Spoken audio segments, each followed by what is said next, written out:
Hello नमस्कार, मैं नेमिचंद कुमार, आप सभी को मेरे यूट्यूब चैनल पे स्वागत करता हूँ। आज हम पॉलिटी का सेशन स्टार्ट कर रहे हैं और पॉलिटी के अंदर अपन प्रस्तावना को देख रहे हैं। तो सबसे पहले जो पॉलिटी है वो हर एग्ज़ाम के अंदर आती है, लाइक RAS IAS और SSC वगैरह सभी एग्ज़ाम्स के अंदर आते हैं। बट इसका डेप्थ का पता चलता है कि किसी एग्ज़ाम के अंदर काफ़ी डेप्थ से क्वेश्चन आते हैं, किसी के ऊपर से क्वेश्चन आते हैं। तो सबसे पहले प्रस्तावना, संविधान की प्रस्तावना, अपन प्रियम्बल ऑफ कॉन्स्टिट्यूशन अपन इसको देखते हैं। ठीक है, तो पहले अपन को प्रस्तावना याद होनी चाहिए। प्रस्तावना होती क्या है, प्रस्तावना है क्या, ये बेसिक से क्वेश्चन आपको याद करने चाहिए। पहले तो इनको देखना चाहिए। तो अपन प्रस्तावना को पहले तो पढ़ते हैं। हम भारत के लोग भारत को एक संपूर्ण प्रभुत्व संपन्न समाजवादी धर्मनिरपेक्ष लोकतांत्रिक गणराज्य बनाने के लिए और इसके समस्त नागरिकों को सामाजिक आर्थिक राजनीतिक न्याय विचार अभिव्यक्ति धर्म विश्वास व उपासना की स्वतंत्रता प्रतिष्ठा और अवसर की समानता प्राप्त करने के लिए तथा व्यक्ति की गरिमा और राष्ट्र की एकता तथा अखंडता सुनिश्चित करने वाला बंधुत्व बढ़ाने के लिए दृढ़ संकल्पित होकर अपनी इस संविधान सभा ने 26 नवंबर 1949 को ये अंगीकृत और आत्मपार्पित किया। तो पहले तो प्रस्तावना को पेश किसने किया, प्रस्तावना कहाँ से ली गई है, पहले तो ये देखना है। प्रस्तावना हम भारत के लोग, जो ये वर्ड है ना, हम भारत के लोग, ये लाइन है ना, ये लाइन है USA की, USA से ली गई है। यानी कि अपन बोल सकते हैं कि प्रस्तावना मेनली USA से ली गई है, लेकिन पूर्णतः USA से नहीं ली गई है। जो हम भारत के लोग, जो शुरुआत स्टार्टिंग हुई है प्रस्तावना, वहाँ से USA से ली गई है। अब अपन देखते हैं कि 9/12 यानी कि 9 दिसंबर 1946 को जवाहरलाल नेहरू जी ने ये संविधान सभा में पेश किए गए था 9 दिसंबर 1946 को। और संविधान सभा ने इसको एक्सेप्ट कब किया था, 22 जनवरी 1947 को। ठीक है, अब अपन इसको छोटे एग्ज़ाम्स के अंदर ये आ जाता है कि प्रस्तावना कहाँ से ली गई है, USA से ली गई है। बड़े एग्ज़ाम्स के अंदर ये बोल देते हैं क्या प्रस्तावना संविधान का भाग है या नहीं है, तो वो आगे अपन देखेंगे। तो पहले तो अपन को ये देखना होगा, हम भारत के लोग, ये शब्द है, ये लाइन है, हम USA से ली गई है। इसका मतलब क्या है, सोर्स ऑफ पावर किस में है, इंडियंस के हाथ में है। इंडियंस के अंदर है पावर का सोर्स, यानी कि जो सेंटर है वो इंडियंस है। हम डोमिनियन नहीं है, यानी कि हम किसी के अधिकार कोई अपने ऊपर अधिकार नहीं जमा सकता। जैसे पहले ब्रिटेन अपने ऊपर अधिकार जमाता था, अब हम स्वतंत्रता है।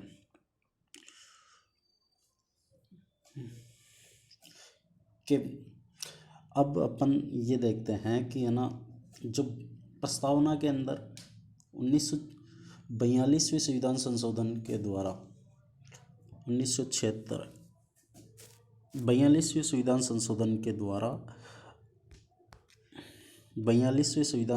के द्वारा 3 शब्द जोड़े गए थे। एक समाजवादी धर्मनिरपेक्ष अखंडता, जो शब्द जोड़े गए हैं वो ये है। ठीक है, अब अपन संविधान के अंदर कुछ वर्ड दिए हुए हैं, जैसे संप्रभुता हुई, तो अपन इनकी पूर्णतया शब्दों का अर्थ जानेंगे। अब संप्रभुता क्या होती है, भारत के ऊपर कोई दूसरे देश का कोई अधिकार नहीं है। संप्रभुता का मतलब संविधान के अतिरिक्त हम संविधान के अतिरिक्त किसी अन्य को मानने का बाध्य नहीं है। ठीक है, अब ये बोलते हैं कि अपन कॉमनवेल्थ की सदस्यता ली गई है, कॉमनवेल्थ की सदस्यता ली है, तो क्या हम डोमिनियन हुए, UNO की सदस्यता ले गई, तो हम ये इनको अपन कभी भी छोड़ सकते हैं। यानी कि छोड़ सकते हो मतलब कि आप इनको छोड़ सकते हो, तो ये कोई बाध्य नहीं है, बाध्य नहीं है। ठीक है। तो अब तो ये जो बाध्यकारी होते हैं ना, तभी अपन डोमिनियन होते हैं। कॉमनवेल्थ की सदस्यता तो अपन ने 1949 के अंदर अपन ने ली थी, लेकिन इसको कभी भी छोड़ सकते हैं। आप चाहो तो आज छोड़ दो, आज चाहे तो कल छोड़ दो। यूएनओ की सदस्यता आप छोड़ सकते हो, कभी भी छोड़ दो। तो एक क्वेश्चन आता है कि 15 अगस्त 1947 से 26 जनवरी 1950, ये 1950 है, यहाँ पे थोड़ा सा करेक्ट कर लेना, है ना। 26 जनवरी 1950 के बीच में अपन क्या डोमिनियन थे, क्या अपन डोमिनियन थे? तो इसका एक एक सीधा सा अर्थ है कि हम भारत स्वतंत्रता अधिनियम 1947, जो भारत स्वतंत्रता अधिनियम 1947 है, हम उनके द्वारा रूल किया जाता था। तो हाँ, अपन बोल सकते हैं कि हाँ, 15 अगस्त 1947 से 26 जनवरी 1950 तक अपन डोमिनियन थे। लेकिन आर्टिकल 395 में अपन ने लिख दिया है कि हम इनको हटा दिया था 26 जनवरी 1950 के बाद में हम डोमिनियन नहीं रहेंगे। तो एक क्वेश्चन और आता है, क्या भारतीय संप्रभु है? क्या भारतीय संप्रभु है? ये इस क्वेश्चन का जवाब आप देना, क्या भारतीय संप्रभु है? इसको देखे बगैर। तो इसका आंसर है भारतीय संप्रभु नहीं है। भारतीयों के ऊपर रूल लागू होता है, उनके ऊपर संविधान लागू होता है। तो हमारे ऊपर संविधान लागू होता है। तो संविधान लागू होता है, इसका मतलब है हम भारतीय संप्रभु नहीं है, भारत संप्रभु है, भारतीय नहीं है हम। क्या भारतीय हमेशा कभी भी संप्रभु नहीं होते हैं? हाँ, जब हम इलेक्शन के अंदर भाग लेते हैं, या जब हम वोट देने के लिए जाते हैं, हम वोट देने के लिए जाते हैं, जब हमारे ऊपर कोई भी रूल और कोई भी संविधान कुछ भी लागू नहीं होता, हम जिससे चाहे उसको वोट दे सकते हैं। यानी कि हम जब इलेक्शन वोटिंग करने जाते हैं, तब हम डोमिनियन नहीं रहते हैं, संप्रभु रहते हैं, पूर्णतः संप्रभु रहते हैं। ठीक है। तो ये मैं इनको हटा देता हूँ। दूसरा वर्ड आता लोकतांत्रिक। इसका एक सीधा सा अर्थ है, अब अब्राहम लिंकन ने कहा था कि जनता का जनता के लिए शासन, वही लोकतंत्र है। लोकतंत्र दो प्रकार का होता है, प्रत्यक्ष और अप्रत्यक्ष।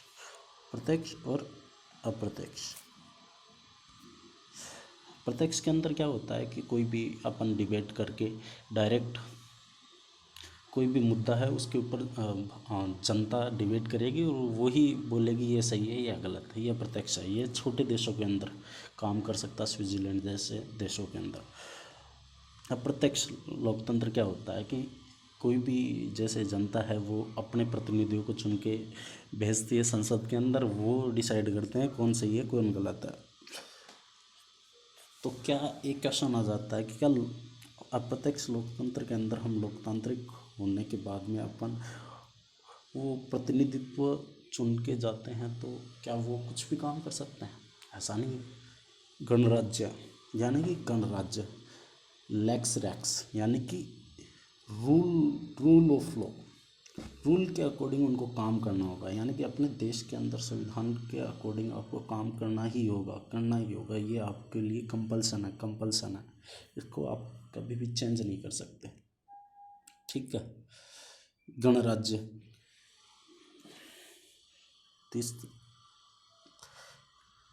तीसरा है गणतंत्र। तो भारत का जो प्रमुख होगा, हेड ऑफ स्टेट, वो हमेशा चुनाव के द्वारा चुन के आएगा। यानी राष्ट्रपति जो होगा वो चुन के आएगा, चाहे वो अपने मेंबर ऑफ पार्लियामेंट के द्वारा ही चुन के क्यों न जाए, वो चुन के जाता है। इंग्लैंड जैसों में राजशाही है वहाँ पे, यानी कि पहले राजा हुआ करते थे, उसी के अकॉर्डिंग वहाँ का प्रमुख होता है। जैसे कोई भी हो, एक का बेटा भी ये इंग्लैंड का प्रमुख बनेगा ही बनेगा। अपने ये नहीं है कि अपने राष्ट्रपति जो रामनाथ जी कोविंद है उनके भी बेटे राष्ट्रपति ही बनेंगे, ऐसा नहीं है। ठीक है।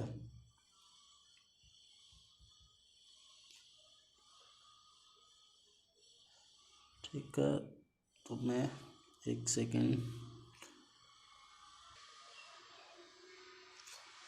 हाँ जी, तो अपन कहाँ तक पढ़ लिए थे? लोकतंत्र, गणतंत्र भी पढ़ लिया। अब अपन को पढ़ना है समाजवादी। समाजवादी के अंदर अपन को थोड़ा सा देखना है। समाजवादी समाजवादी शब्द है वो 42वें संविधान संशोधन के द्वारा 1976 के अंदर ऐड किया गया था, यानी 1976 के अंदर ऐड किया गया था। अपन को ये याद रखना है कि मैडम इंदिरा गांधी ने समाजवादी शब्द को ऐड किया गया था। तो एक क्वेश्चन आता है कि हमें 42वें संविधान संशोधन के द्वारा अपन को समाजवादी शब्द ऐड किया गया था, क्या भारत उससे पहले समाजवादी नहीं था? था, बिल्कुल था समाजवादी। समाजवादी का मतलब था कि पहले भी हम समाजवादी थे, लेकिन पहले अगर हम प्रस्तावना के अंदर ये लिखते कि हम समाजवादी है, तो हमें विश्व को ये जवाब देना होता कि हम मार्क्सवादी समाजवादी है या नहीं है। मार्क्सवादी समाजवादी, ये अपन को विश्व को दिखाना पड़ता है कि हम मार्क्सवादी समाजवादी है या नहीं है।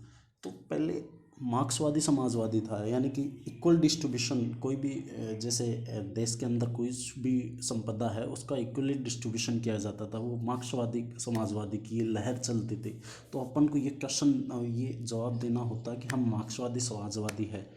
तो समाजवादी का मतलब भी यही होता था पहले कि मार्क्सवादी है ये। तो इस क्वेश्चन से बचने के लिए जो बाबा साहेब अम्बेडकर है, उन्होंने समाजवादी शब्द को प्रस्तावना के अंदर नहीं जोड़ा था। हम समाजवादी हैं, ये हमें बताना होता कि हम गांधीयन समाजवादी हैं। जो अभी हैं अपन, वो गांधीयन समाजवादी है, यानी कि इसके अंदर हम रिसोर्सेज को इक्वली डिस्ट्रीब्यूशन तो नहीं करेंगे। एक सेकेंड, 1 मिनट। हम रिसोर्स को इक्वली डिस्ट्रीब्यूशन तो नहीं करेंगे, बट आपको जो रिसोर्सेज है उनका इक्वली डिस्ट्रीब्यूशन तो नहीं करेंगे, लेकिन आपको चांस देंगे कि आप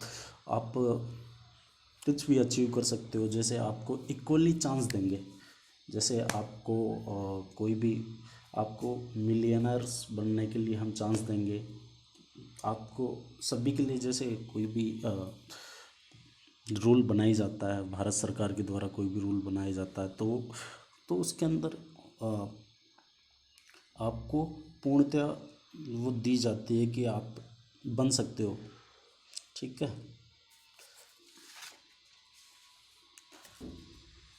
5वां धर्मनिरपेक्ष। धर्मनिरपेक्ष 42वें संविधान संशोधन से 1976 में ही ऐड किया गया था। ठीक है।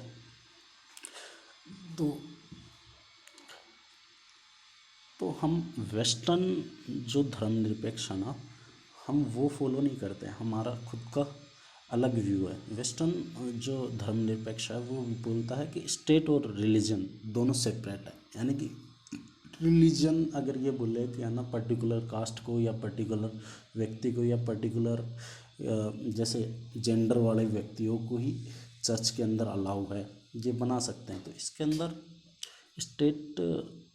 स्टेट है वो, स्टेट उसके अंदर हस्तक्षेप नहीं करेगा। लेकिन अपने जैसे सबरीवाला मंदिर है, उसके अंदर डिस्क्रिमिनेशन हुआ कि है ना पर्टिकुलर एज की महिलाओं को इसके अंदर अलाउ नहीं करेंगे या अलाउ नहीं करेंगे। तो ये हम संविधान के अंदर प्रावधान है, धार्मिक स्वतंत्रता, लैंगिक स्वतंत्रता अपन को दी हुई है। तो हम डायरेक्ट सुप्रीम कोर्ट जा सकते हैं कि हाँ ये हमारे फंडामेंटल राइट का हनन हुआ है। तो अभी सबरीवाला मंदिर का वर्डिक्ट आया ही था, आप सभी को सर्वविदित है। ठीक है, तो हम पूर्णतः सेपरेट नहीं है, यानी कि स्टेट और जो रिलीजन है पूर्णतः सेपरेट नहीं है। हम स्टेट और रिलीजन डज नॉट सेपरेट, ठीक है, ये बोल सकते हैं। और वेस्टर्न के अंदर क्या होता है, वेस्टर्न के अंदर बोल देते हैं कि दोनों सेपरेट है ना।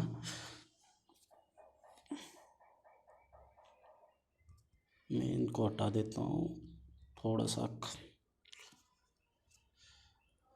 1 मिनट इसको ऊपर ले लेता हूँ।